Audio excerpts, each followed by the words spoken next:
But as you know, the theme of this is taking ideas into actions, more on the George Shultz way.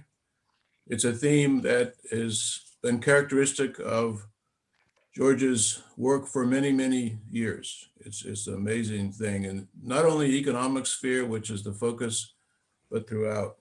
And it just includes his work, his senior thesis at Princeton on the Tennessee Valley Authority, where he talks about sitting on the porch with some of the hillbillies he mentioned. He majored in economics at Princeton. He got his PhD in economics from MIT. He served on President Eisenhower's Council of Economic Advisors in 1955 and 56. He was dean of the Chicago Business School in the 60s. He served in 4 cabinet posts in the 70s and 80s. He served as president of Bechtel. He was 30 years at Stanford and Hoover, at the time advising presidential candidates, governors of this great state of California. And yes, his grateful colleagues like me and others on the call. George, he thought globally about things. He even set up a little Council of Economic Advisors when he was Secretary of State. He made sure that economics was part of foreign policy. He founded the G5, believe it or not, in the 70s, and that became the G7. Actually, I just did myself, recommend reading part of his amazing book that Cynthia helped on, Turmoil and Triumph. This is chapter 3, it's towards the front, it says, How I Think and How I Got This Way. It's the Schultz way. John Kogan and I wrote an editorial last week in the Wall Street Journal. And we talked about the Schultz way. Schultz way was how you developed ideas and make them work in practice. This included having a strategy. We all know his strategy, what his strategies were. A clear goal, focused on the long run, make sure you talk to the other sides because there's always another side, and never make empty threats. Be sure of what you're doing. His work at Stanford focused on the same strategy. He was instrumental in setting up the Stanford Institute for Economic Policy Research, SEPR, in 1982. And at least 3 directors of SEPR are on this call today. He helped set up the Hoover Economic Policy Working Group about 15 years ago. And its purpose was to develop policies, economic policies for the most part, to deal with getting faster growth and particular policy problems like his book, The Road Ahead for the Fed, or any government bailouts as we know them. So it's a tremendous set of things to think about as we go forward.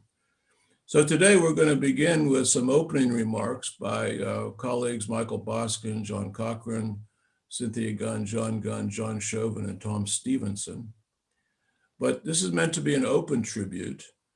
So please show your mechanical hands on Zoom. It's very easy to see, or just jump into the chat room if you'd like to say a few words. Several of you already indicated you would like to do so. We'll start with you in any case. And just to be sure, this event will be recorded because several of George's good friends and family aren't able to be here today and they'd like to be able to watch. So we'll be doing that. So let's begin. And first on the list is Michael Boskin. Michael? Thank you, John. I know everyone on this call sends our deepest condolences and warmest support to Charlotte, George's family, children, grandchildren, and great-grandchildren, and the innumerable numbers of people he has as admirers around the world, numbering, I'm sure, in the many millions. That certainly is true for me. I'm going to start with a remembrance of my own personal involvement with George in a variety of ways. Some of this includes many of you, especially John Taylor and John Kogan, but others as well, Tom Stephenson. And I'm going to talk a little bit at the end for a couple of minutes about George and fun, because we want to get that part of his life remembered as well, because many people have always told me, they greatly admired George, but were afraid to ask him a question or talk to him. He's just, he's this impressive guy. And I said, no, he's the most accessible, fun-loving person you could imagine, in addition to all the serious stuff he does. So I would start by saying that we should be grateful that Charlotte was able to bring George home a couple of hours before he passed, because he desperately wanted to pass at home. And he certainly lived 100 what can only be called vibrant years. And Charlotte, of course, was a big part of that in the second half of his life. While he's best known for his diplomacy as President Reagan's Secretary of State and their close working relationship, something that George emphasized often, enabled them to help end the Cold War, limit nuclear weapons, and champion human rights for Soviet Jews and South African Blacks, among many other accomplishments. I'm going to focus on economic policy. Decades of great inflation have basically debased words such as great and extraordinary when they're truly deserved. So I have to resort to beyond remarkable if I want to truly convey the depth, breadth, and enduring impact George had on economic policy. While, as John mentioned, melding, as he would always put it, ideas into action, he never lost his grace, humility, and integrity.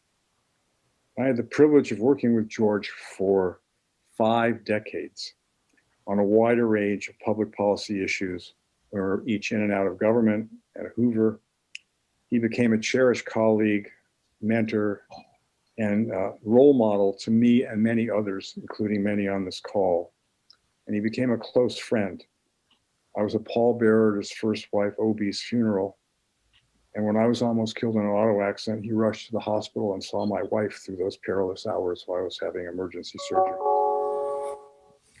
George thought strategically for the long term, which he attributed to his training as an economist. Be a compass, not a weather vane, was his motto and his modus operandi.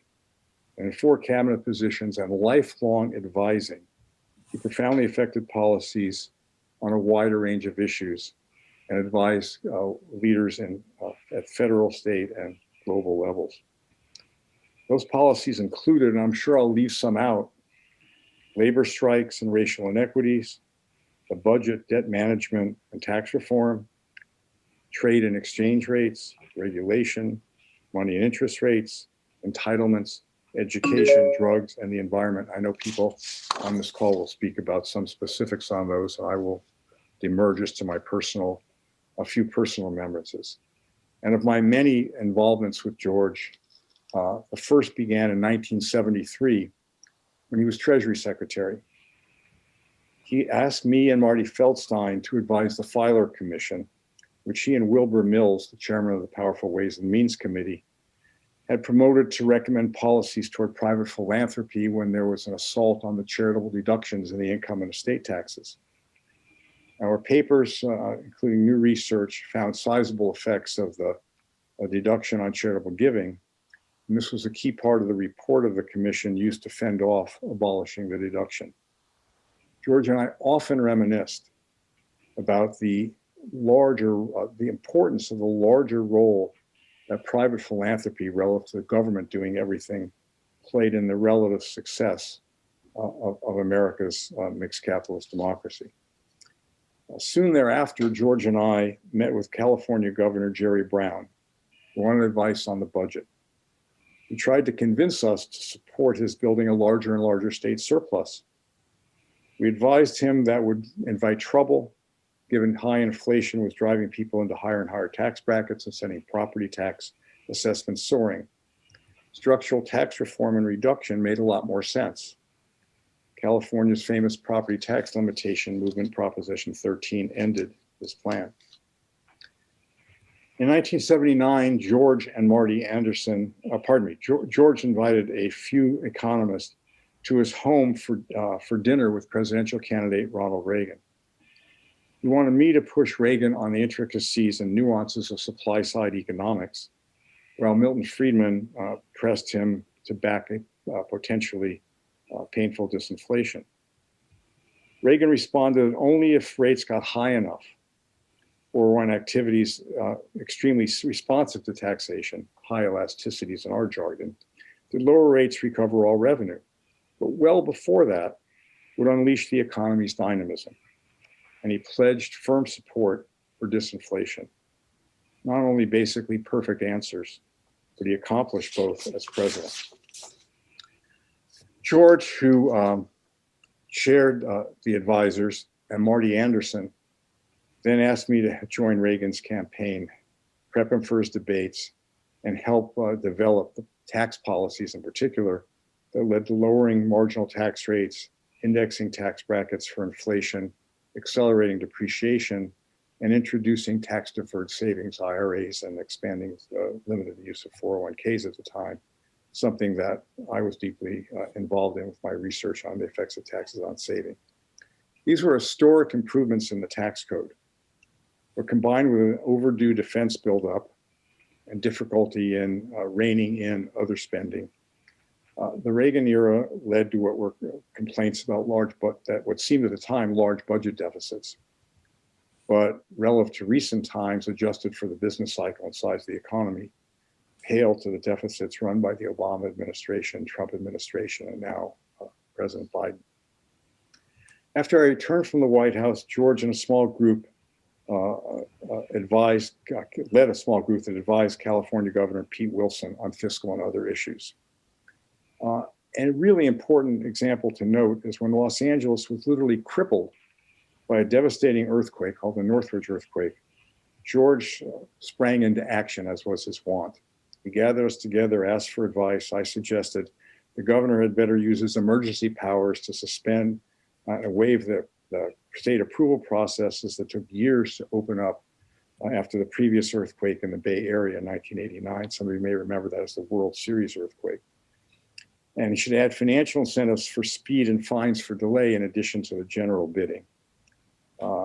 Our team, including John and others on the call, improved this. We called Pete and he ran with it. The freeways were rebuilt in basically weeks, not years, preventing Los Angeles' notorious traffic gridlock from becoming economically ruinous. That was quintessentially George. Work on problems from world peace to road repair. Find solutions, do what you can to make things better. The strong urging from Milton, of course, he pushed to end dollar, when he was Treasury Secretary, to end dollar convertibility to gold, paving the way for an international trade regime based on flexible, not fixed exchange rates, which became a key part of Nixon's 1971 new economic policy honed at Camp David. But unfortunately, another was disastrous wage and price controls, which George fought, but unfortunately unsuccessfully. George had, among his many impressive abilities, was the ability to get to the essence, literally the essence of complex situations on public policy and international affairs in a corporate boardroom and devise a way forward. But it wasn't just about the analysis, charts, and data. He never lost sight of the fact, indeed always emphasized, that economic policy is about people's lives. An example, affirmative action is often criticized today, as in part rightly, as imposing harmful quotas. Even deep blue California voters decisively rejected affirmative action in state hiring and education last November.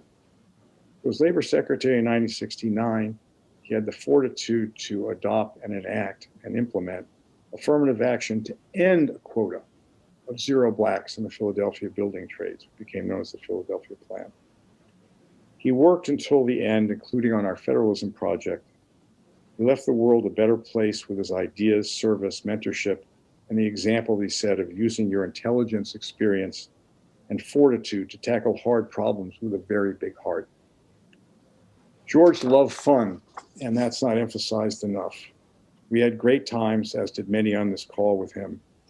They range from drop-ins in each other's office to lunches and dinners at each other's homes, but especially at his, where Charlotte remarkably made every single one of them a wonderful and unique experience.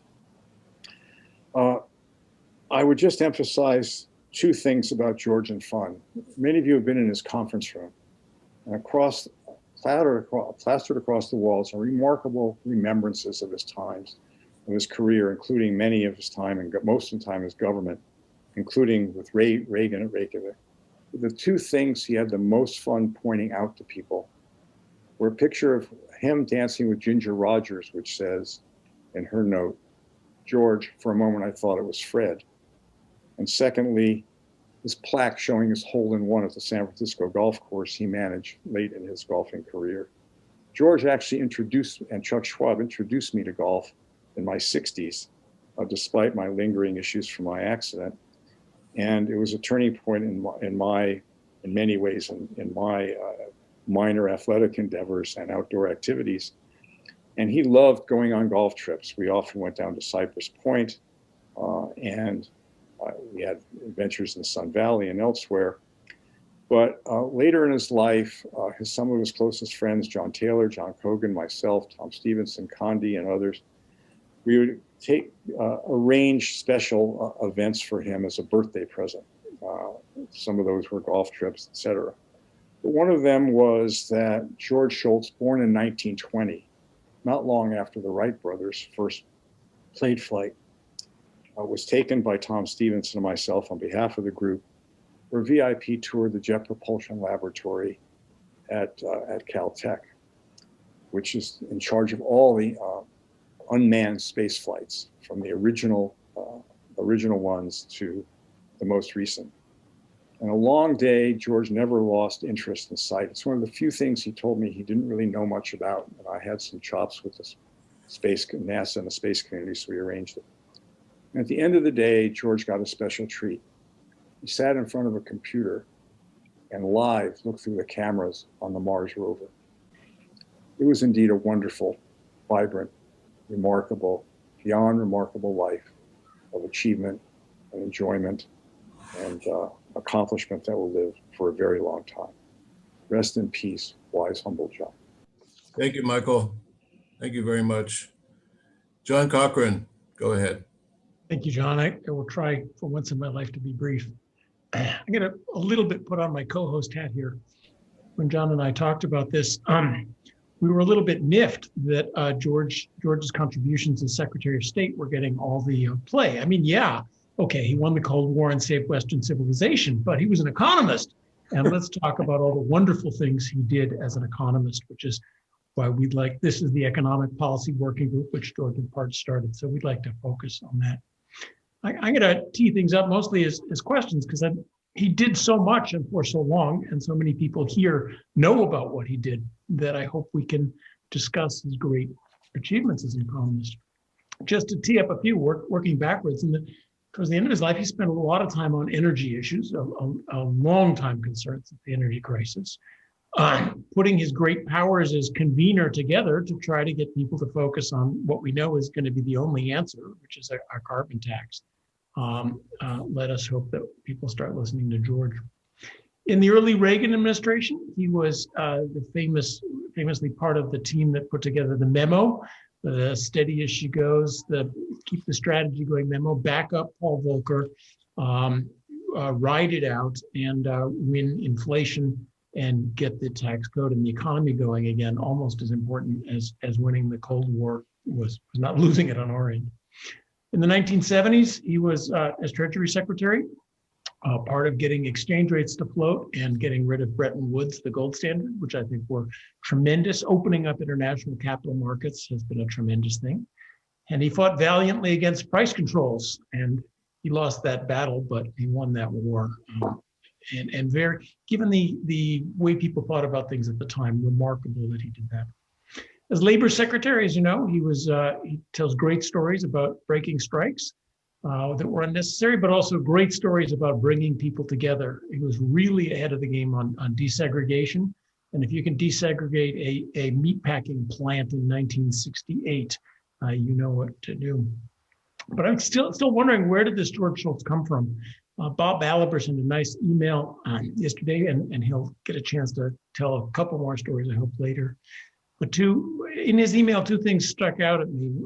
As George Dean of Chicago was trying to recruit Bob, he met him at the airport, and when Bob's car died, wired him $1,000 to fix it. Let me tell you something, business school deans these days don't meet faculty recruits at the airport or wire them money for car repairs. That's George showing respect and listening to people. And Bob mentioned, finally clued me into where this George came from. George had been a professor of industrial relations. We don't talk enough about where George came from and what he did. Industrial relations doesn't exist at business schools anymore. It's the old-time study of how do you knock heads together when unions and management in a 1950 car plant are at each other's throats. And I think that's where George picked up, listen to people, convene, show respect, and get them working together, traits that we have all admired throughout his life. And in fact, when he then became Secretary of State, we live now in a world obsessed with credentials. And, had George been appointed now, well, what does he know about foreign policy? Turned out to be a remarkably successful Secretary of State. What did he know? Well, he knew how to knock heads together in industrial relations. And when somebody who could desegregate a meat plant in 1968 shows up in the Kremlin, you better watch out for the keys to the Kremlin because George is on his way. And I think that has a lot to do with where he came from. So let me encourage all of us to share what we know about his enormous number of remarkable achievements as an economist, as well as just a wonderful person. Thank you very much, John. Let's hear now from Cynthia Gunn and John Gunn. They're on the same screen for us. Thanks, John, for including us both here on this memorable session. We are very honored to speak of George. I'm going to, neither of us are economists, however, but Cynthia, in her remarks, has some very interesting examples of turning economic ideas into action. And I'm going to pass the baton to Cynthia, who's had many more hours working with George than I have. Well, thank you very much. I remember during the summer of 1984 having George and Obie for dinner at our home. During the evening, the conversation turned to the momentous topic of nuclear armaments. And George made a stunning revelation that Reagan wanted the world to be rid of nuclear weapons. Furthermore, George agreed with Reagan. As Schultz emoted, what's so good about a world where you can be wiped out in 30 minutes? He emoted, what's so good about a world where you can, I've never learned to love the bomb or the ballistic missile that carried it. In the depths of the Cold War, a world free of nuclear weapons seemed impossible. But it was a goal that came tantalizingly close at the 1986 Reykjavik summit. It was a goal on which Reagan and Schultz made tremendous progress with the INF Treaty and ending of the Cold War.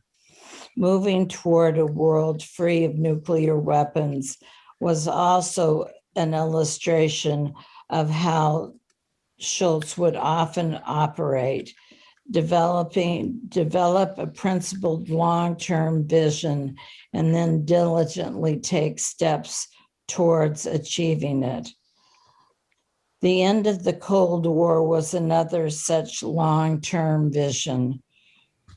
George never accepted the premise of detente, that the United States and the Soviet Union would have to learn to coexist because the Soviet Union would last indefinitely. Informed by his training as an economist, his belief in the price system, and his interactions with the Soviets, George thought that the Soviet system was fragile and ultimately would end. It did.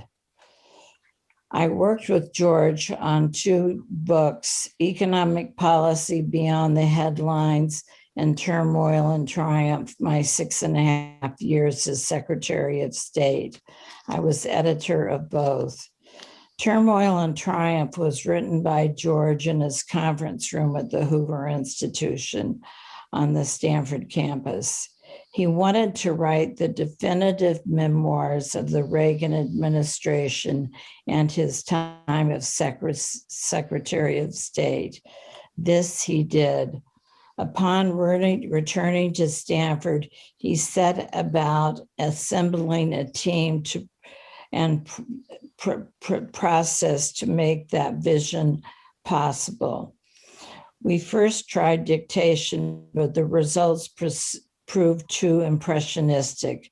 We instead converged on a process where George would outline the logic of each chapter, and we'd work together, fleshing it out in his conference room with all the voluminous backup materials set across the giant conference room table. Drafts of each chapter were sent to key individuals for their review and comment. He would carefully read all the criticism, but that doesn't mean he would accept it all. In one particular critique by Don Regan, George said that he can write his own book. I don't agree with this at all. The result of 3 years of hard work was a New York Times bestseller and important historical record chronicling Reagan's and Schultz's progress at bringing the Cold War to a close and pushing the Soviet system towards its end. Personally and professionally, George was a magnificent individual, brilliant and unique. He was wonderful to work with. It was John's and my privilege to have known him as a close friend for 45 years. I just have one more thought to add, and that is a phrase from this booklet that he wrote on his 100th year birthday, and that Charlotte encouraged him to write, and I hope all of you will read it at some time. When trust was in the room, whatever room that was, the family room, the school room, the coach's room, the office room, the government room, or the military room, good things happened. When trust was not in the room, good things did not happen. Everything else is details. There it was, clear, concise, crisp. Thank you, Charlotte, for encouraging George to do that. Indeed, thank you. Thank you, Cynthia and John, so much for the reminiscences. So next we have John Shoven. John?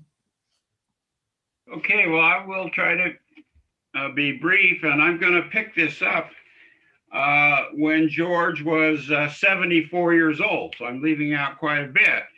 But when he was 74, he gave the Richard Ely Lecture at the American Economic Association. It's one of the most prestigious lectures in the profession. And he had been invited to do so by Victor Fuchs. And I know that Thomas Schelling thought that George was an odd choice and expressed that to Victor. But anyway, I reread the lecture, and he talked about topics that have already been mentioned. He talked some of them. He talked about currency exchange markets, and he was a huge fan of flexible exchange markets. He talked about international organizations such as the World Bank and the IMF, and how he thought that they weren't necessarily so productive. And then on the third topic he mentioned, he might have made a mistake in the sense that he was worried about a global shortage of saving.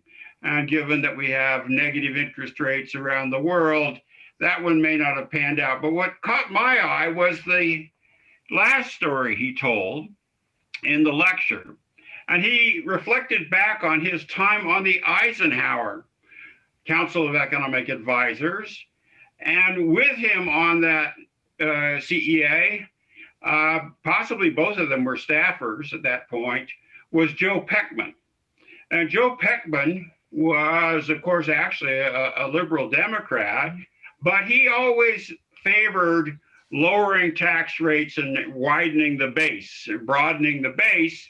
And that was a hobby horse of his, and he and George talked quite a bit about it. Well, it turns out that George kind of kept that friendship, but also kept that message. And he relates that in December of 1982, when he had just become Secretary of State, he had a meeting with Ronald Reagan proposing a dramatic tax reform. And that meeting led to the Treasury Department starting an effort on dramatic tax reform, leading to the 1986 tax reform. And I don't think George Shultz's role in that tax reform is widely known, but it is, he did have an initiation role in it, maybe much like he had an initiation role in this founding of CPER. Then I'm going to switch to when he was 84 years old. The American Economic Association chose him as a distinguished fellow, which is a high honor. In fact, that year, they gave that honor to George Shultz, Peter Diamond, Bill Nordhaus, and William Brock. So economists did recognize him as a superstar economist, even though his service at the State Department and ending the Cold War may have overshadowed these great contributions. Finally, I'm going to talk about when he was 86 and 87 years old, still a young man by his standards.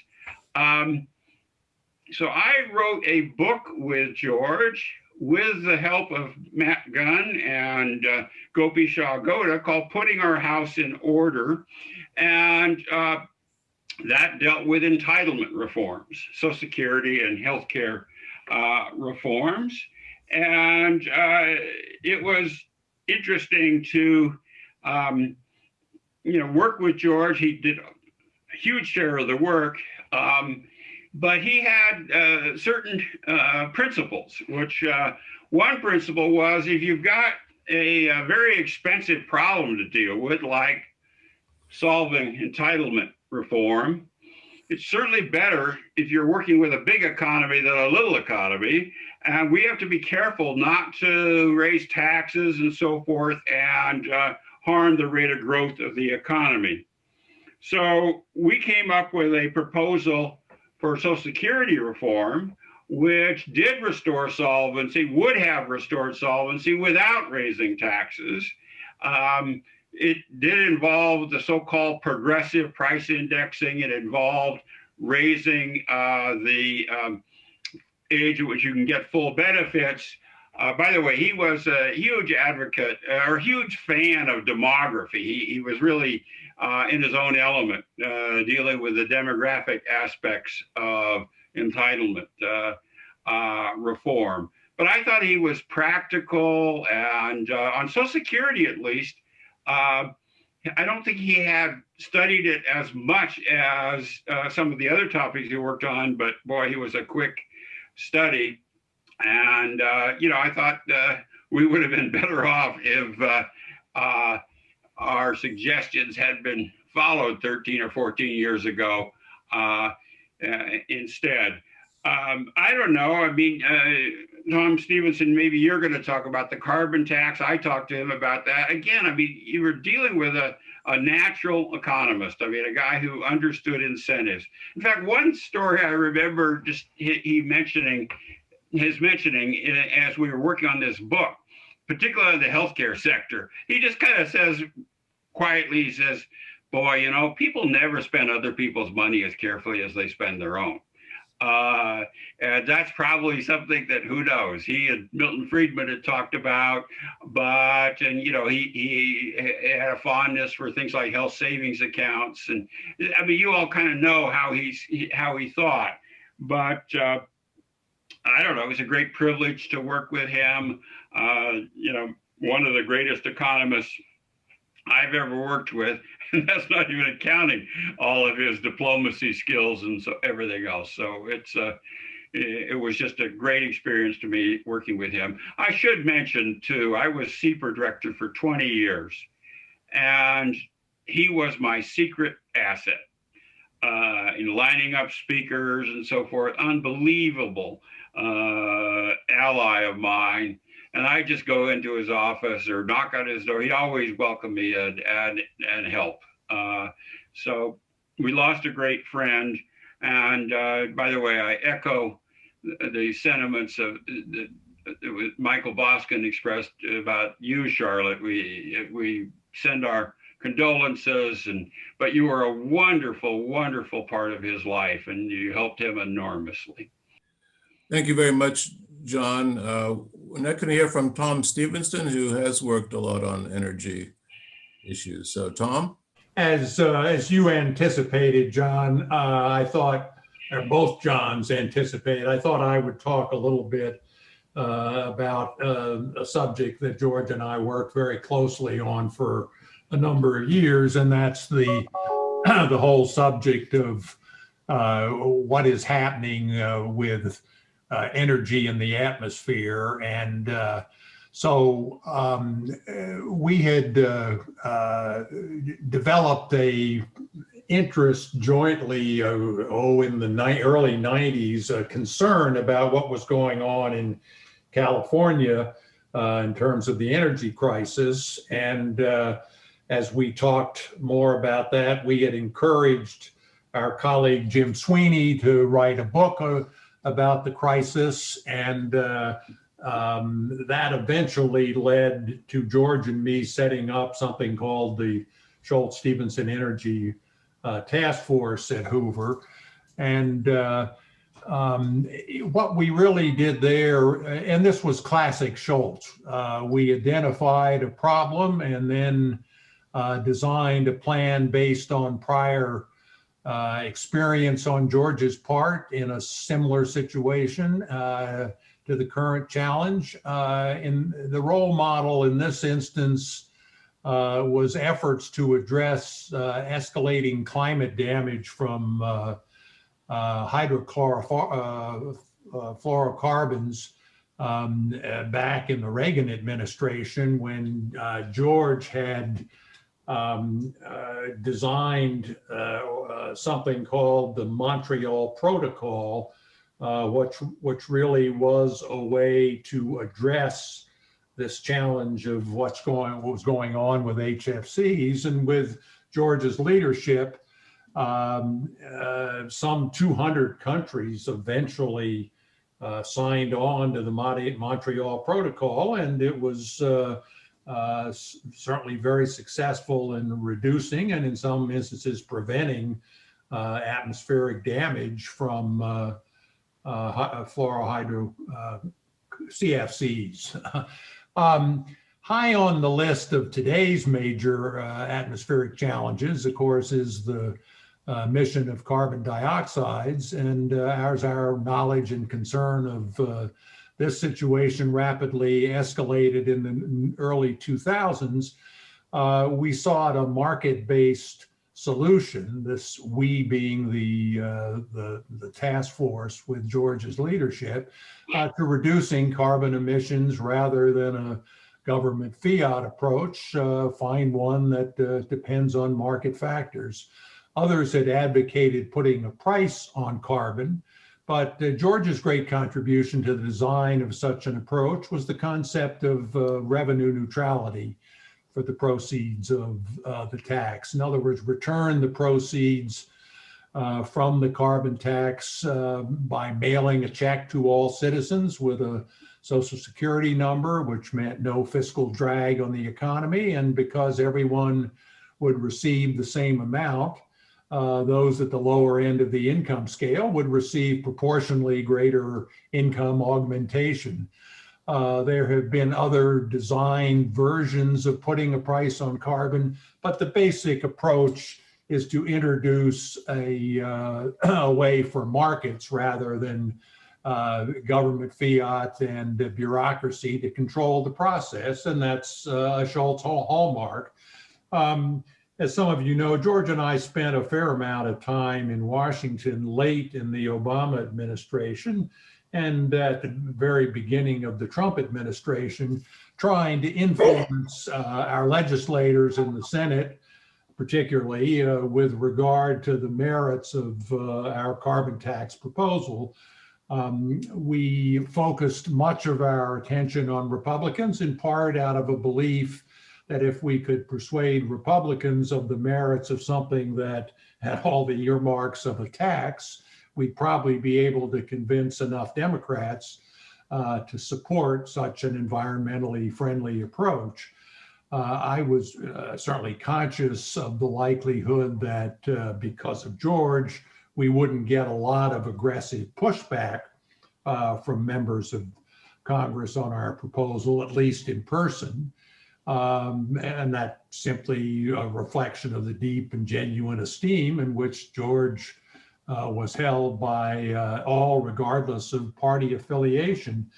But the response we received was encouraging, even given the concerns about Republican support.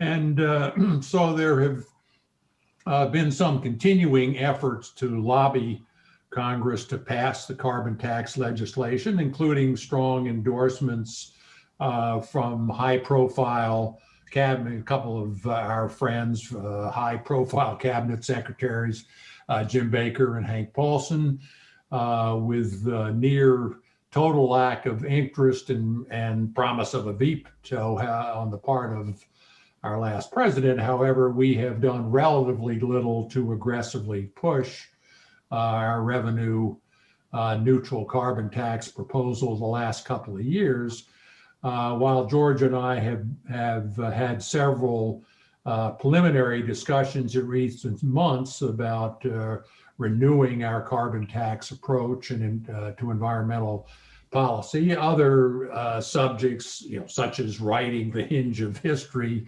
were higher priorities for him. But I'm hopeful that perhaps with help from some of you, we might be able to reinvigorate this effort for market-based approaches to climate policy, and as a sensible alternative to the craziness of the Green New Deal. I should quickly add that when it came to addressing climate change, however, our dear friend George was anything but a one-trick pony. He was constantly wanting to hear about new approaches to reducing carbon emissions. He and I had served on committees both here and at MIT, where we were constantly introduced to innovative ways to reduce carbon emissions by work being done across both universities. George was always drilling down in the presentations on innovative technologies to discern what represented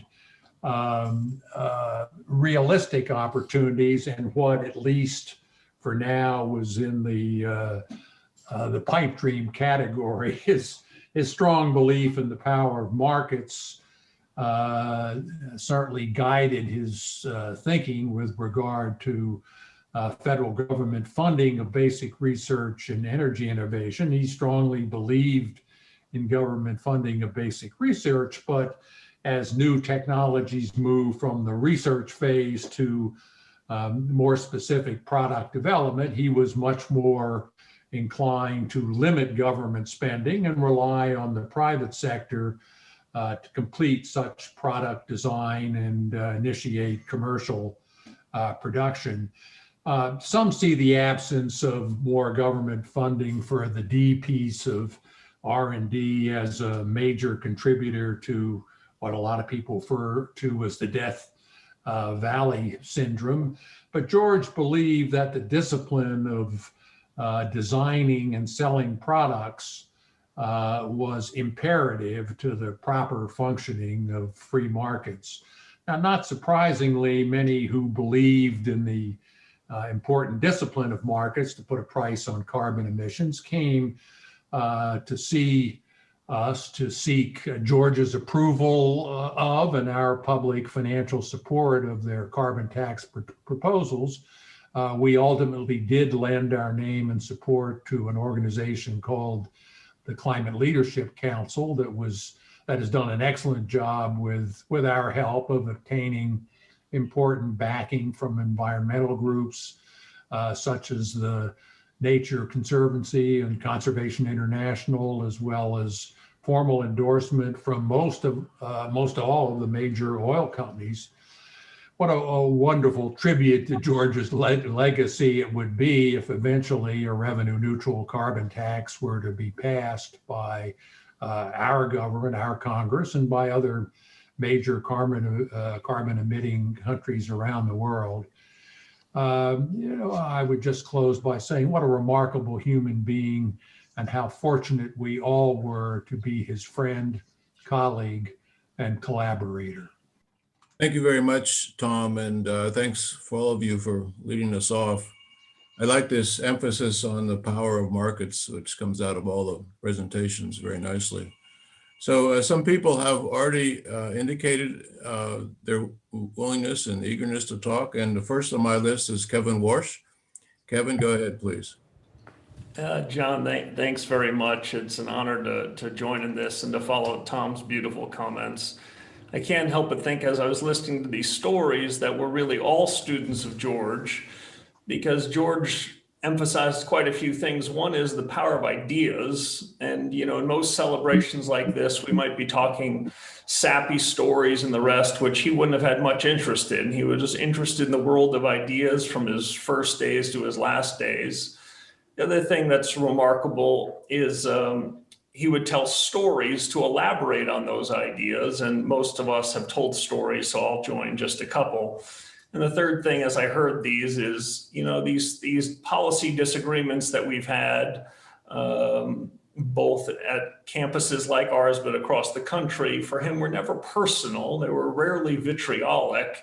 They were about how to sort of advance the country's interest. And, perhaps now more than ever, those are ideas we should keep in mind. So I'll tell two stories, John. The first is not only are we all students, but once I was actually his student. So if I go back 30 or 31 years ago, 1990, I was working on a small research project for George and for John Cogan.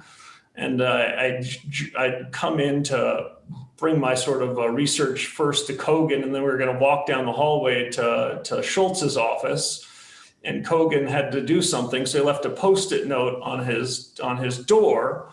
And he said, we'll just bring it right into George. He'll be waiting for you. And like most students, I was wearing, I think, Stanford sweatpants and had just looked like I had arrived from some class, maybe of yours, John Taylor, and didn't look quite appropriate to see Secretary Schultz. But there I went.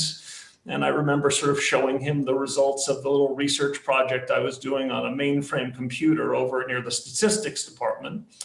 And he looked at me and listened like what I had to say mattered. And so for generations of students, both at the University of Chicago and Stanford, he made that impression, which is most of us had grown up in places far from San Francisco or the Bay Area.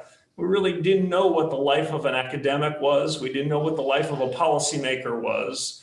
And to have someone of that pedigree and background look at a 19 or 20-year-old kid with his results from some mainframe had a huge effect on dozens and dozens of people, I'm sure, who have gone into government, and hundreds, if not more, who have sort of crossed his faculty desk.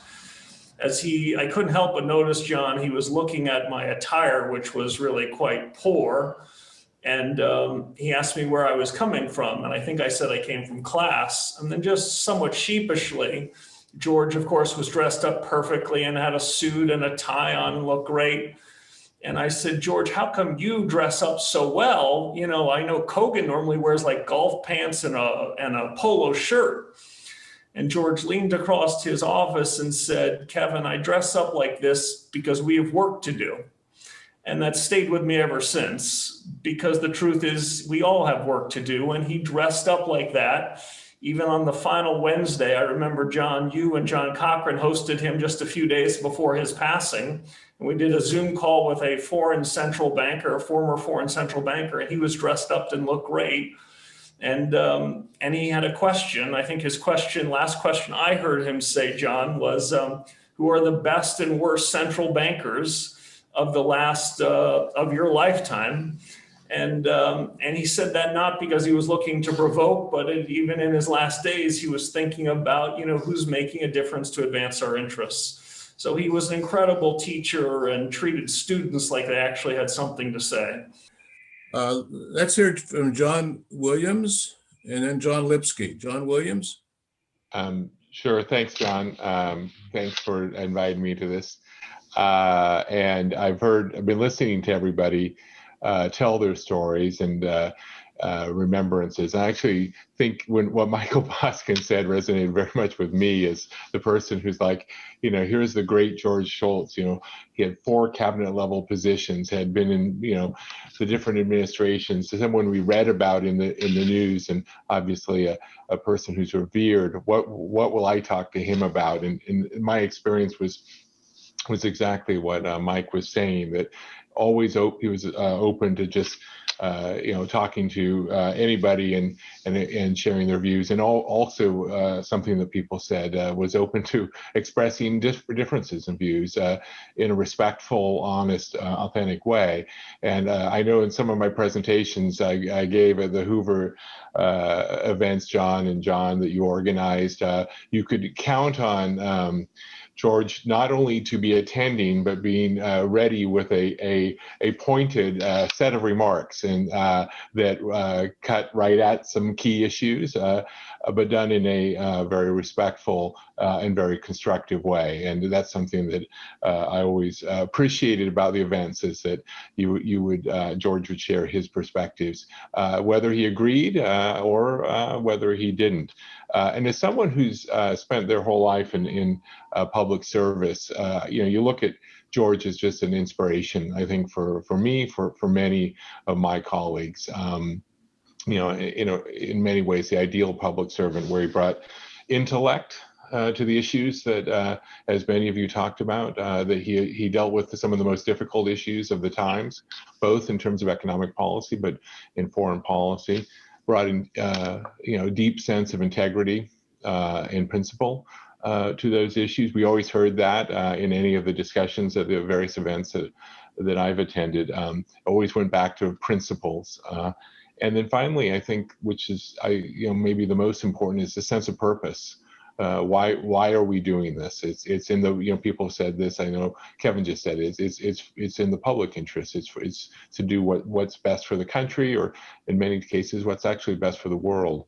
And that came through, and when I read about him as a kid, and then in my interactions, through the various interactions. So I will tell one quick story, and to me, George, this is a personal story that John, that I'll give you credit for, John Taylor. You invited me and my wife to a number of these salon-like events where George attended, several of them. And my wife of 31 years is not typically keen on going to events with other economists. I won't comment on that, but going to dinner parties or things like that with economists is not typically high on her list. But when I told her about this opportunity to go to one of the events that dinner parties you organized, that she agreed quickly. And we interacted with George. I know Augustin's on this event. Agustín Carstens was there, a number of the other people here, obviously John and others. And we just a fascinating range of conversation and all types of issues that you could imagine. And George is, like we heard about Tom talking about, is like passionate about the things and very thoughtful about things, and maybe in a way that isn't obvious politically where he would come out, but they're really driven by those I think the 3 things I mentioned: the intellect, integrity, and purpose. And so the true test was after the dinner, we were driving back up to the East Bay. My wife said, "Yeah, those events, make sure you get me invited to those in the future." And she did do that over the years until we finally left for New York. So just a little test of having George there definitely compensated for the other economists in terms of the events. So thanks. Thank you, John. Let's hear from another Stanford student who now lives in New York, John Lipsky. Thanks, John, and thanks to John and John for organizing this wonderful event. I'll speak very, very briefly. We've heard all about George. We had the pleasure and honor to know George. I got to know him as the chairman of the J.P. Morgan International Advisory Council. And that was after the merger of Chase Manhattan Bank and J.P. Morgan. And the advisory council constituted the Friends of David Rockefeller and the Friends of J.P. Morgan. And that was an incredible grouping. Included folks like Lee Kuan Yew from Singapore, Ratan Tata of India, Rami Koch from Turkey, Gianni Agnelli from Italy, Lord Richardson, Bill Bradley, et cetera, et cetera. And first of all, George ruled with an iron hand. He had his bell that he rang meetings to order, and all of the world's powerful, great, and good were docile in George's presence. But the discussions were astonishing and wonderful. One quick vignette. I remember vividly the meeting of the council in Moscow in 2003. George then, of course, was in his 80s, and he chaired the meetings for 2.5 days in good Marine fashion, sitting ramrod straight in his chair, paying attention to every single moment of the meetings when everybody else there had their jet lag moments in which they obviously were barely hanging on, but not George. He was in charge and running the show all the time. What a wonderful, wonderful and inspiring guy. And I say that despite the fact that I devoted 15 years of my career to duty at the IMF, and which wasn't one of George's favorite institutions. One of the few things we didn't agree about. Thank you very much. Thank you, John. Speaking of the Marines, Axel Merk has a comment about the Marines, which we can't forget. Axel? Well, John, thank you. And I put it in the chat window, but I think it was a Hoover event where a few years ago, he was introduced like he is so often, and he was introduced as a former Marine, and George Shultz stands up with a grim face, says, once a Marine, always a Marine, pointing out that no, he's not a former Marine. So thank you, John, for letting me say that. And thank you to actually 3 Johns for having given me the opportunity here to meet George Shultz over the years. I first met him in person through John Shoven at CEPA, and then through youth many times. And I guess I'm probably a member of the younger generation here that just is a sign that he is a beacon for many people and transcends kind of his age many times over. Thank you, Axel. Mike Bordo. I was privileged to get to know George in the 10 years that I've been coming to Hoover. And each time I would always come and visit him for a half hour or so. In 2018, I wrote a paper on the breakdown of the Bretton Woods system and the beginning of the Great Inflation. And I interviewed him 3 times, and I recorded it. And I asked him about his experiences in those years. And it was really a lot of fun. I mean, he discussed his role in the Nixon administration in 1971, 72, 73, in the deliberations that led to the breakdown in August 1971, and then the transformation of the regime from Bretton Woods to floating, and how he was able to help pull that off.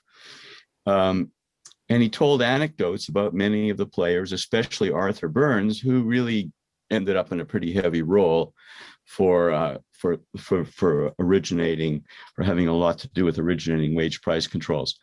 And each time, I wanted to talk about the 70s, which I knew something about. Each time he would always segue to the 1980s, and he would talk about his negotiations with the Soviets that led to the breakdown, the breakdown of the Soviet Empire, and it was like he was a different guy. I mean, he's, you know, in the first part of the interview, he was reflecting back, 50 years, and then he would his face would light up, and he would tell me, he would tell the story about how he realized that they were willing to make a deal. George was very generous to share his remarks with the Economic History Association in the 2017 when I was the year I was president. And it was great. He talked to 300 economic historians, many of whom were young people, didn't know who he was. And so I just wanted to say that it was a highlight of all my visits to Hoover to be able to spend some time with George. Thank you, Michael. So Markos Kounalakis, if you're still on, Markos, you had a nice comment. Want to say something? I just wanted to say that there were 3 personal reflections on George Shultz, the man, the scholar, and the public servant. And these are, as I say, quite personal. One was, of course, his commitment to non-partisanship. And I want to make that distinction that it's not bipartisanship, but non-partisanship. There are many documented examples of how he did this, but he advised any politician and public servant who sought his counsel. And this was regardless of what party they belonged to. And this was the case for my wife, Eleni, whom many of you know, the Lieutenant Governor of California. And this was particularly the case when she was preparing to go to post in Budapest as the U.S. ambassador to Hungary. The second reflection is on how he and Charlotte were leaders and, without question, fixtures in San Francisco's cultural life. Any of you, and I know John Taylor, you've been to some of the events, as has Michael Boskin and many other of his close friends who are Hoover colleagues, whether it was the opera or Beach Blanket Babylon, where he would appear on stage with Charlotte, if they were there, it was guaranteed to be a great party. And this was the case as well annually when he would host these Christmas events for the San Francisco International Counselor Corps, oftentimes at the home of the Gettys. And he would, call the room to attention, stop everything, and tell this anecdote about how he and Shevardnadze had these meetings and how, of course, they had gotten along and talked about bringing something personal to the table, something that would allow these leaders to connect. And so he would then bring in Dinah Shore onto the floor, who would sing Georgia on My Mind. And just one of many of the cultural events that he was really the centerpiece of, as was Charlotte. And then finally, I would say that he taught scholars about punctuality and preparation. And this was mentioned just previously, but those not acquainted with his expectation often jumped at the loud ringing sound of the Annenberg conference room bell, convening a meeting at the precise time slated for the convening of the meeting and its commencement. I have a suspicion that many of those scholars never again arrived late, and they likely learned to stay punctual forever after. So on behalf of myself and my wife, Eleni, I just want to say that we're going to miss his gracious presence in San Francisco and on the Stanford campus at Hoover. Certainly we're going to miss his parties, and I will always be conscious of his punctuality. Thank you, Markos. Thank you very much. Rich, Clarida has it. Thank you, John. I'll be brief.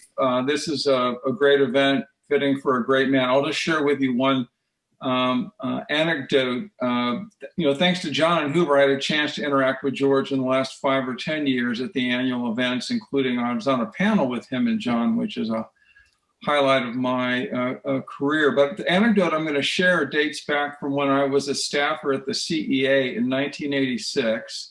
Working with Mike Musa and Burl Frenkel was the chair of the council. Back in those days, doing the economic report on IBM Selectrics. And one day, Mike Musa knocks on my door and says, "We're going to go brief George Shultz on the economic report chapter, the international chapter."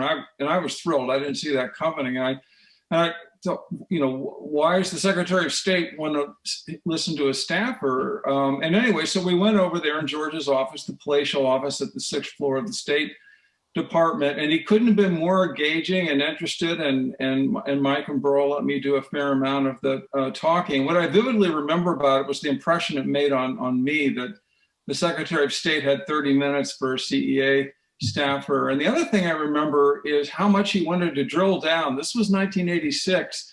It was the year after the Louvre Accord, the Plaza Accord, sorry. And suffice it to say, he was not a big fan of the Plaza Accord. So he wanted to spend a lot of time figuring out what we thought about it and whether or not we took the position in the chapter. Because it had been the year before, we didn't really touch on it. But I still remember how he wanted to get into the details of how that was negotiated. So thank you, John. Thank you, Rich.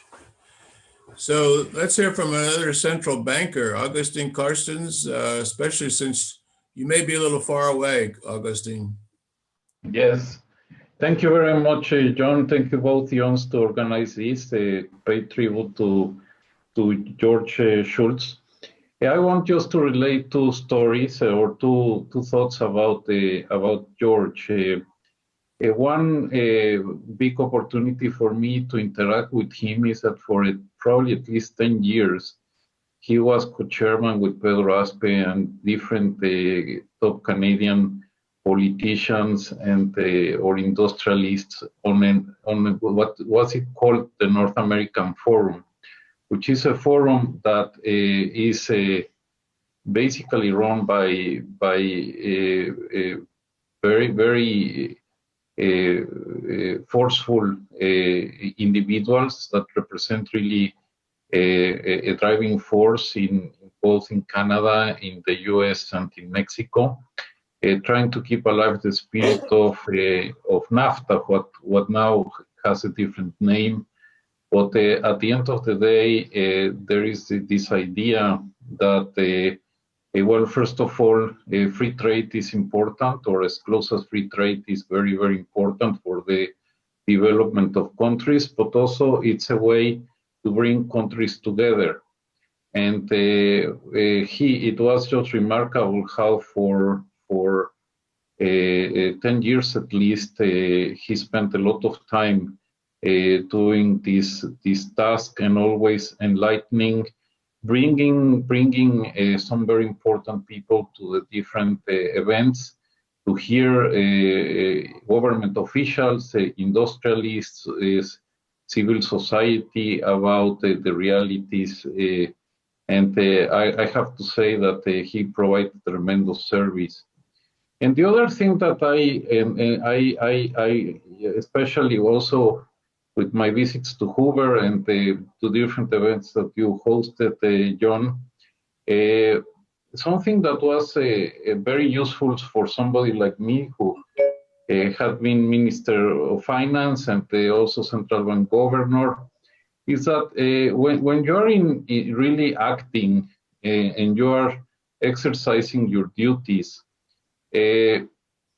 usually the best policy, and even thinking of economic policy, is not the one that we as economists like to think that is the optimal policy.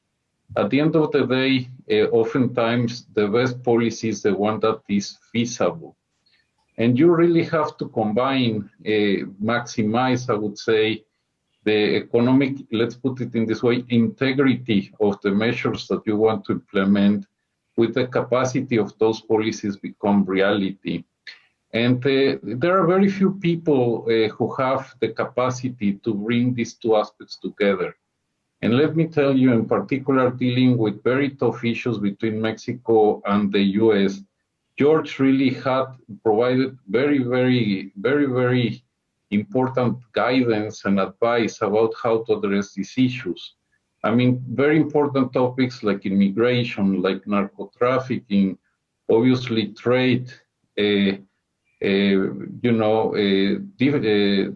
tourism. You need to be able to know what is the best way to advance a discussion where everything is not we are not in an optimal world. We're in a world where economics mixes with politics and many other things, and to have a guiding light there turns out to be extremely valuable. And I have to say that George really helped many Mexicans. I would say me, but there is a whole other huge collection of Mexicans where the advice of George turned out to be particularly useful in just bringing both the U.S. and Mexico together. Thank you. Thank you very much, Agustín. Sebastian Edwards, do you want to come in now? Sebastian? Thank you, John and John, for the opportunity. I did not have as many interactions with George as most of you, but I saw him from time to time. And John Lipsky reminded me of one of those JP Morgan Council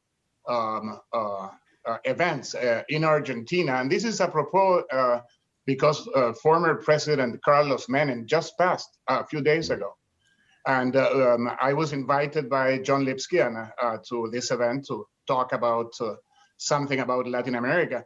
And I remember vividly how George had this conversation in front of a group with the president of Argentina.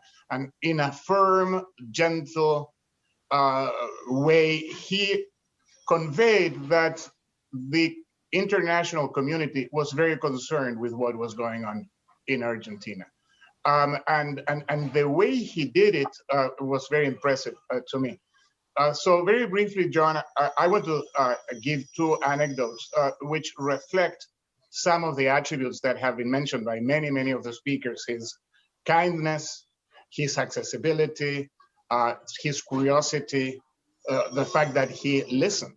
So I, quote unquote, met George in the winter of 78 or 79. And I say quote unquote because we met on the phone. I was that evening, it was the winter I know because it was snowed. I was in Al Harburger's office and we were working on some paper. I was Al's research assistant. And at the time, Al Harburger was doing some consulting work for Bechtel. And George called him. And when George called him, they started talking. I asked Al if I had to leave. He said, no, you can stay here. And at some point, Al said, George, I have to go to the bathroom. Why don't you talk to my research assistant, Sebastian? And without any hesitation, he passes me the phone. And Al leaves. And I am terrified. Rich Clarida said that he was thrilled when he met George. I was terrified. I was a kid from Latin America, and here was the great George Shultz. And he asked me questions. He put me at ease. He never questioned the fact that I had an accent, although my name was Sebastian Edwards. And that was the first time I met him. 25 years later, he called me on the phone and asked me to join Governor Schwarzenegger's Council for Economic Advisors. And John Taylor was a member, Mike Boskin, John Shoven, Kogan, Eddie Lazier was a member. So it was one of the greatest experiences of my life. So George asked me to join, and he tells me, Sebastian, the governor would like you to join because Mexico is the most important trade partner of California. And then he adds to me, John Taylor already agreed to serve, Milton Friedman agreed to serve, I will chair, George will chair, Gary Becker has, and I am amazed that he asked me, and I said, immediately I say, George, of course I will do it, sign me on, fantastic, and so on. And then I added, but George, I am not from Mexico. I am from Chile. And without hesitation, he said, Sebastian, it doesn't matter. You know a lot about the region. You're going to bring a sort of an outside view, and you're going to be helpful, and we're going to just work together. And it, as I said, and John Taylor and Shoven and Markos, it was a great time, and it was an amazing period where George would arrive in Sacramento with Milton, and we would talk around the table, and then Arnold would come in, and it was really fantastic. So a great man, great intellect, and we will all miss him. Thank you, John. Thank you very much, Sebastian. Tim Kane, you have something you want to add? Tim? Yeah, sure. Thanks, John. I just, you know, one of the reasons that I came to Hoover was to be with a lot of folks that are here, but it was really George Shultz most of all. What a great opportunity. And it needs to be remembered. So I'm an Air Force veteran, and I was reading about him as a cadet at the academy. And he served in the Eisenhower administration, not just Nixon and Reagan, which are often remembered, but he wasn't just a Marine also. He was a Marine that fought in World War II. And I wanted to just remember that about him, because when I spoke with him privately and he talked about that experience, here's a man who'd fought probably the bitterest war that we've ever been in. I mean, the horribleness of the fighting in the Pacific, and yet he realized, and he always advocated to stay engaged with Japan. And it was, I think, a key part of that generation's notion that you can't just fight in these wars and leave. If we want to preserve a peace and not have a World War III, we need to stay. And he advocated not having a hurry exit strategy to get out of any engagement, to have a victory strategy. We still have bases in Japan. We still have bases in Korea. We still have bases in Germany, because those are allied countries of ours. And he took that approach to the world. You don't ever want to think that you've got permanent enemies. You've got problems that we can all solve in this world together. And specifically, I'll miss the fact that I had a mentor that I looked up to who believed so deeply in free markets, but often would sound to people who don't know how to think at his depth, he would sound like a liberal. He cared about climate policy, like Tom talked about earlier.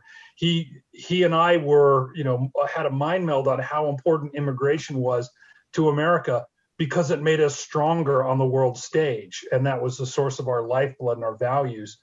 And I'm just so sad. I loved working with him for these last 7 years, but I've got a new book coming out. George wrote the introduction for my last book, and it meant so much to me. And yet I can't share this finished product with him. And I'll really miss that, because I know he would have loved it, and he inspired me while I did it. Thanks, John.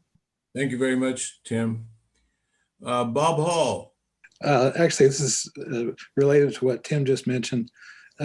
I think I'm the only one who's going to mention that George was trained at MIT, as I was. And that, I think, led to, well, on the one thing, a great devotion to the price system, but also some flexibility with respect to policy relative to the pure dogmatism, say, of the University of Chicago. And I think that really left an impact on him. I had a contact with him, which I won't relate because it would take too long, but it showed that exactly. He brought an MIT team when I was on the faculty at MIT down to advise him on what to do about the gasoline line crisis. And we came up with his kind of a solution, an MIT solution. So that was in 1973. Thank you for making the connections with the MIT, Bob. David Mulford. I'm very pleased to make a few comments about George Shultz. First of all, on behalf of Jeannie, my wife, and me, we want to send our condolences and blessings to Charlotte and the entire family. George Shultz was a giant of a man in the second half of the 20th century and in the opening years of this century. And I ran across him in a number of different capacities during that time.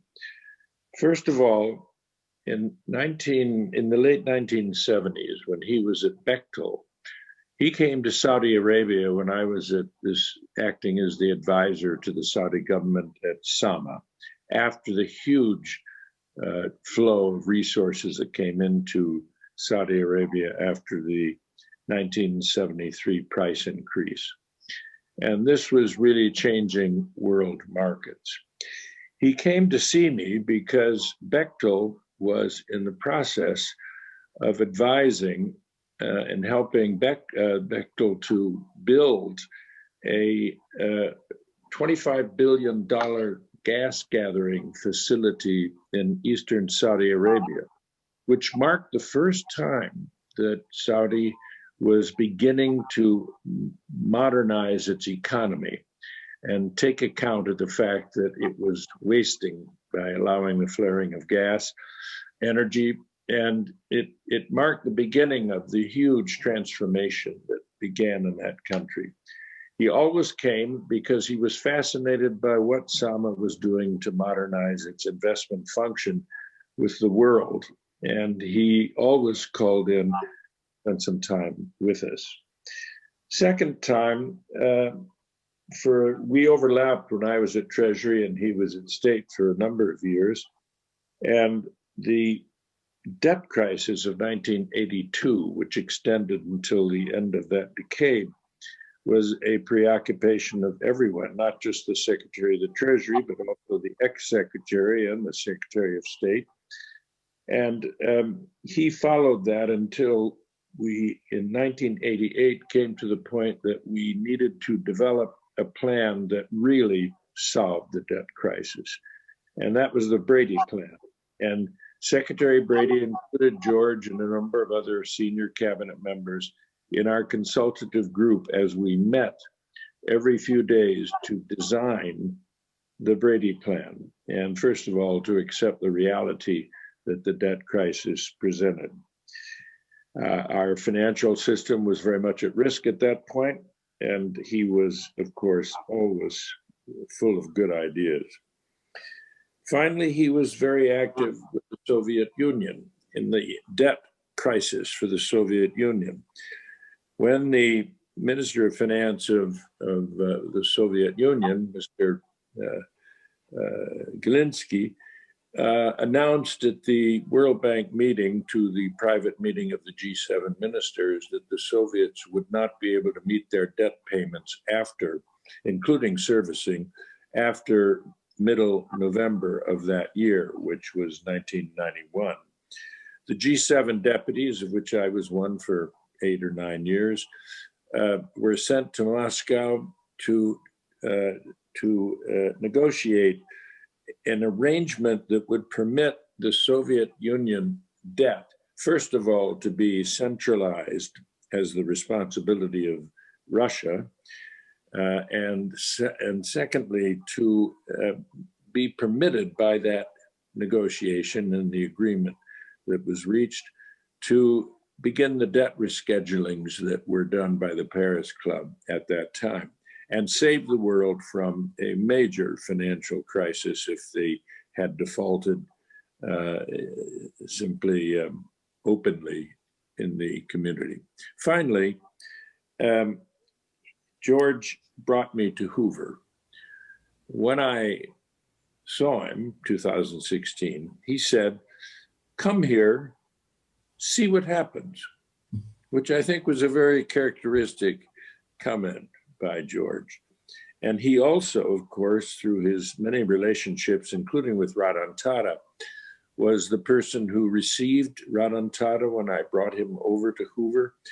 And they agreed to launch the current Tata-Hoover India-US relations initiative that we're just beginning. So I wanted just to mention those various things because they show so many different ways in which George impacted the public and the private sectors. Thank you. Thank you, David. So Abe Safar has a comment that we should mention something about George's role in Israel, and I see Jacob Frenkel may still be on. Do you want to say something, Abe? Certainly. I had the privilege of becoming George's lawyer in 1985, and sort of stayed that way ever since. And many projects in his massive array of projects over the years. And one of the first things I learned about when I joined him was the committee that he had put together, talking about economics, led pretty much by Herb Stein, and it included Stan Fisher, who became the head of their Fed thereafter. And George told me about the story of how he had gotten Perez to agree to do the kind of things that Herb and the committee recommended, and brought the inflation rate down in Israel from 100%, over 100% in 1984, down to 1% in 1986. It was a miraculous transformation, and George was right in the middle of it. I just wanted to mention that. Thank you, Abe. Jacob, do you want to add to that at all? Or? I've met George more than 50 years ago when I came to Chicago as a graduate student. And when I visited his office, I met the human person that somebody already mentioned. On his desk, there was a picture of somebody whom I happened to have known earlier. His name was Chaim Levy. And I asked him, what is he doing on your desk? And he said, well, he was a graduate student of mine here at the University of Chicago. And when the 6 Days War broke out, he decided to fly to Israel to volunteer. And after a day, he was killed. And since then, George practically adopted the wife and children of this Chaim Levy, and this photo went with him to wherever he went. So this was my first acquaintance with him. My second one was already mentioned by Abe Sofer. You know, today everyone speaks about the startup nation in Israel, speaking about the high tech and all of these kind of things. But the foundations was really laid by George's effort in the mid-80s when he was Secretary of State, designing a fantastic economic program which had in it both of his skills, the professional skill as the economist and the political skill that created the framework within which you can apply it. My third point has to do with his willingness each time to come, volunteer, and help. I think that there is here in the crowd a guy named, a good friend, Arik Carmon, who was the president of the Israeli Democracy Institute, which George had a lot to do with. But I remember at the very beginning of my term as governor of the Bank of Israel, there was a big debate about central bank independence, like there is everywhere and every time. So George came and said, you know what, why don't you create a forum in the context of the IDI and bring to it some important people like, at the time, Hans Tittmeyer from Germany, Mervyn King from the UK, and we have a discussion. And at the end of this discussion, we have a summary. And once we have a summary, we have an unexpected conclusion that central bank independence is actually a good thing to have. And before long, it became the legacy, and thereafter helped to conclude it. Let me conclude with one last remark, because it connects with George the Marine. When I asked him what was one of the most difficult, challenging experiences while you were Secretary of State, he spoke about October 1983. October 1983, the bombing of the Marine Corps barracks in Beirut, which was really a disaster. And we went to talk about it in great length, and about should there be a retaliation, shouldn't there be a retaliation, how should the US have reacted at the time, etc. And then he told me, let me tell you one little story of my period as a Marine, and I will leave it with you. The story is that at the concluding period of his training, apparently the commander gave each one the rifle. Remember the times when he was a young Marine, with a message. This rifle is going to be either your best friend or your worst enemy. It will be your worst enemy if you decide now that you will never use it. It means that you will always have to carry it as a useless piece of equipment. It will be your best friend if there will be a time that you may use it. It may save your life, and people will know that you might use it, and then you may not need to use it. And this was his lesson from that period about don't make empty promises, empty threats, but if you make it, credibility is the key. Thank you very much, Jacob. So Bob Joss, I think you're going to have to finish it for us. Go ahead. Thank you, John. You know, many people have noted how George moved what seemed to be effortlessly from academia to government to business to government to policy advisor. And I think he knew that sometimes those transitions are difficult. And when I came to Stanford to be the dean 22 years ago, very early on, he said, Bob, just remember, old deans never die. They just lose their faculties. And it was so George, you know, it's succinctly put right there, you know, kind of a key issue to keep your mind focused on. And he was a wonderful friend. And I first met him 50 years ago. And we are all very privileged to have known him. Thank you, John. Thank you. So actually, Elena Pastorino, I just noticed, has a comment. Yes, I'm sorry, it's a very late comment in the day, so I'll keep it brief. I joined Hoover only a few years back, so I have much fewer chances to interact with George Shultz. And I was, as some say, extremely intimidated at the prospect of being introduced to him, as you, John, did right during my first year. And I was awestruck by seeing what a warmth, humanity, and grace a woman of his stature could still emanate. And I remember we talked about, as he said, both of us, in his words, being labor economists, and we talked about the urgency of the policy debates, the disconnect between academia and the policy arena, and what are the most important things in his opinion. And that's exactly what he said, that I can never possibly work 24 hours a day and keep a straight mind and the right pace, because every problem requires incremental solutions and a steady commitment towards it. And that absolutely his main message was that the greatest scholarship that we all strive for cannot be disjoined by the greatest commitment to public service and policy in general. And then if we worry what we can do for the so-called world, starting with our families is most always the best place. Thank you so much. I think we have to end. There's a few more comments, but we'll send them on. And Charlotte, thank you so much for being here and listening. And thank you all. We really miss him, but there's such an important legacy for the future that we can build on. So thank you all for participating. It was terrific.